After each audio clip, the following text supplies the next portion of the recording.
What's up, agents, and welcome back to another Division video. I've had a few people ask me about this, and it is what should you be prepping ready for TU22.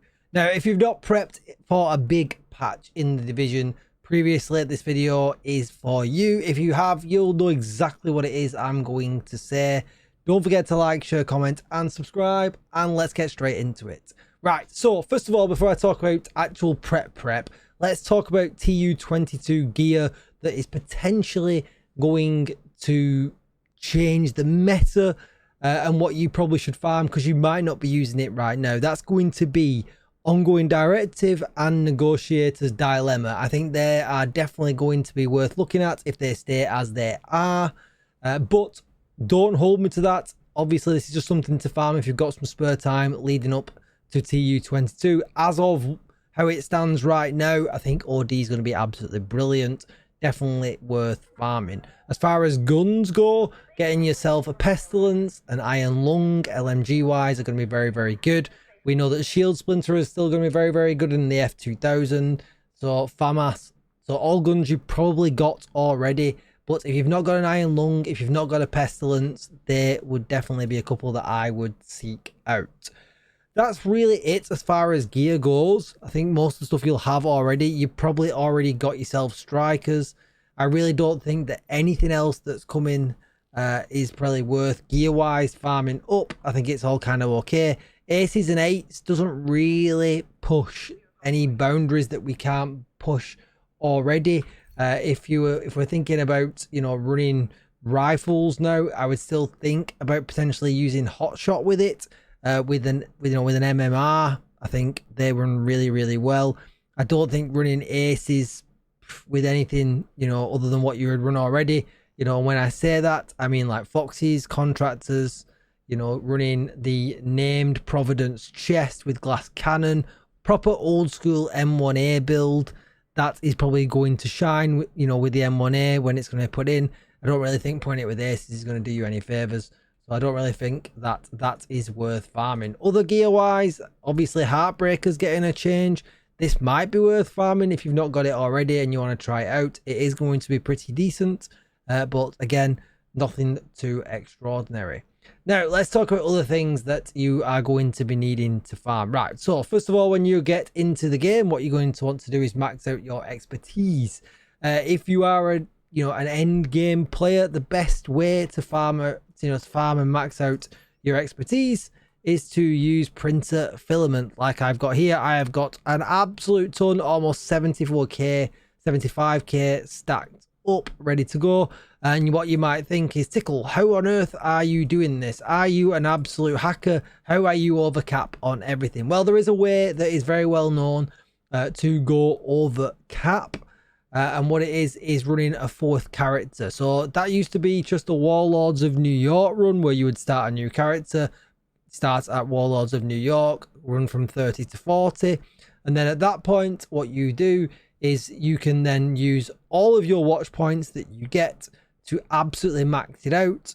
And then you could go, you know, if you've got any watch points left, because you've got a big enough SHD score after that, you can go to vendors, you can destroy, gear for, you know, other types of materials. If you go into resources, like obviously you can get these kind of materials, the alloys and things like that, or you can get the brand specific materials as well, and you can stack them up. And then if you go all the way around to the lady in the bench area, you'll buy shared materials, and what it does then is it merges all the materials from that account with the other 3 characters that you've got on your account, assuming you bought shared materials and all of them as well.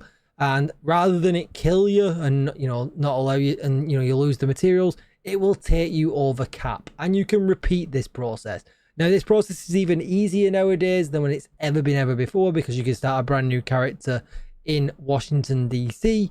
You can run to the White House, boost it to level 30. And then if you've got some very nice friends, they can take you through the weekly invaded mission around 6 or 7 times. All you have to do is be in for the end, and you'll go from 30 to 40 in about 15 minutes. It's really, really easy. And obviously then you can spend your watch points again how you like. Repeat that process and you will stack them up.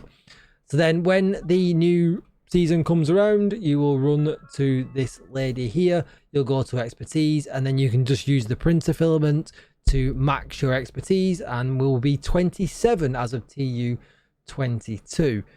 Definitely something to be doing now. Max as much out as you possibly can, because materials are everything from optimization, from leveling up the expertise level and things like that. Absolutely everything. After that, you're going to want to do exactly what I am doing at the moment, and it is farming as many of these bad boys as you possibly can, exotic components, because if you get the new Strega assault rifle or anything like that, you're going to want to max the expertise on it as much as you possibly can, and that inevitably comes down to a shortage of exotic components. Exotic components you can get from the projects every week, you can get them from projects every day, or you can do the DZ runs like I do. I'll link my DZ runs down below in the description so you can see the pathing that I take running around the DZ. I try and get about 30-40 a day done. I'm slacking at the moment, but I want to have at least 300, 400, 500 exotic components in my resources before that TU drops, and then that way then I can just enjoy the new gear, enjoy whatever comes with it, and not have to worry about that resource bottleneck, or perhaps getting a new piece of gear or a new gun and actually it's weaker than my St. Elmo because my St. Elmo is already 25, for instance, and things like that. So it just takes that stress out of it, and let's face it, what is there else to do right now? Not a lot. And that's really going to be it. That is always my plan at this time of the season, when we come to the end. Get as much materials stocked up as I possibly can, get as much exotic components stocked up as I possibly can. You could even do descent, and I know a lot of people don't like it because you've got to get the blueprints up. I'm not quite maxed yet. I am going to work on this a little bit as well. You can see here I'm probably about 6 or 7 out. The 510 you can't actually get to, but get all of your blueprints stocked up as well, and then you can craft things that are DZ exclusive and things like that that you can't normally craft. And I know that's a bit of a pain because I know not everybody likes running descent, but it is worth trying to get a couple in every week just to get them boxes. That also gives you access to exotic components. Same with countdown as well, if you want to store up some countdown points, because that's nice and easy couch kind of play. Again, that will provide you with exotic components. Absolutely worth it. Other things that I do, and this is just because I am crazy. I store not the field proficiency caches, but I store as many crafting material caches as I possibly can in my character. Gear crafting caches and things like that. I will save some field proficiency and named caches as I get closer towards the end of the season, so that I don't need the space, because when you open them on launch day for TU22, you can kind of shortcut some of the name stuff as well. I'll keep some stuff, like I said, here in my mailbox as well, because what I'll do is, if you're like me right now, during any of the events that we get, Golden Bullet, you can use the stars to buy all of these kind of caches, which again is just more rewards, more stuff to keep stashed. But that's a little bit extreme. You don't quite have to go that far. But as TU22 drops tomorrow, I could be max expertise. I could probably level a gun up almost to the max, in the 20s, which is really where you want to be, considering if you're you're a long-term player and you've got this new gear. You've got to be beating the gear that you are running now. But that is my routine. I think my watch will last me a good few patches now anyway. I've proper overdone it. I always have a shortage on flags. Flags is the bottleneck for me. Flags and exotic components. You can see I've got less flags here at the moment. But I've got a brand new character that I've not yet merged. I've not spent any of the watch points on it or anything like that. But flags and exotic components, farm as many as them as you possibly can, because they will always be your bottleneck over every other type of material in the Division 2 right now.